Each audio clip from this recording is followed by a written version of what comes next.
Salut la famille, épisode 5, montage, downpipe, suppression du FAP les gars. Voilà le résultat de la sonorité déjà.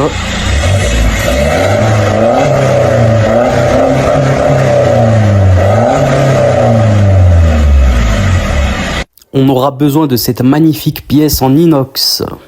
Donc pour enlever le filtre à particules, il faut enlever le collier qu'il y a sur le turbo juste ici.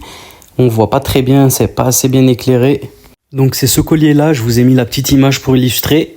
Faudra débrancher la sonde des gaz d'échappement, sinon vous risquez de tout arracher. Donc elle se présente comme ceci, il faut juste la dégrafer et on se retrouve sous la voiture.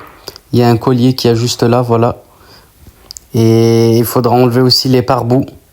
Et pour desserrer le collier, on peut aussi accéder par dessous. Donc là, on le voit un petit peu, juste ici. Ensuite, ça tient aussi par une patte fixée sur la boîte de vitesse. Ici, voilà, en Torx mâle. La E90, donc ça va, c'est pas trop galère. C'est assez bien foutu, on va dire, comparé à d'autres marques. Donc c'est parti, on commence la dépose du FAP pour installer le downpipe en inox. Donc on commence à desserrer en haut tranquillement. C'est un peu galère parce que c'est à l'aveuglette. Ensuite, le collier d'en dessous, il est grippé. Mais il vient tranquille, en vrai, ça va. Il faut un petit peu taper. Je vous conseille aussi d'enlever la fixation de l'échappement, la plaque qu'il y a sur le côté, et aussi tous les supports de la ligne. C'est beaucoup plus facile. Une fois que c'est enlevé, il faut tirer vers soi. Des fois, c'est grippé. Donc, il faut bien taper dessus avec un maillet. Là, c'est venu directement.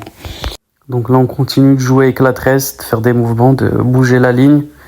Au bout d'un moment, ça va sortir, hein. Avec une main, c'est pas simple. Faire attention à ne pas se pincer les doigts. Donc voilà la bête, le gros monstre, il pèse super lourd. Donc voilà le M47 enfin libéré, il va pouvoir chanter et respirer. Donc là, comme on peut voir sous la voiture, hop, ça fait un petit trou, une belle place. Donc voilà, voici la downpipe en inox. On va comparer les deux, elle est beaucoup plus légère. Donc on va avoir un gain de puissance et un gain de place. Bien évidemment, avant, il faut faire le stage, hein. On fera une vidéo là-dessus, vous inquiétez pas.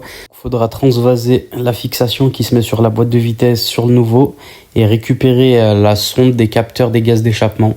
Sinon, elle apparaît toujours sur l'ordinateur de diagnostic comme défaut et on peut pas supprimer, donc c'est mieux de la remettre. Comme ça, on a les valeurs, donc c'est pas gênant. Voilà la downpipe équipée avec la patte et le capteur des gaz d'échappement. Donc ça se remet beaucoup plus facilement parce que l'inox glisse dans la ligne d'échappement, mais c'est galère aussi.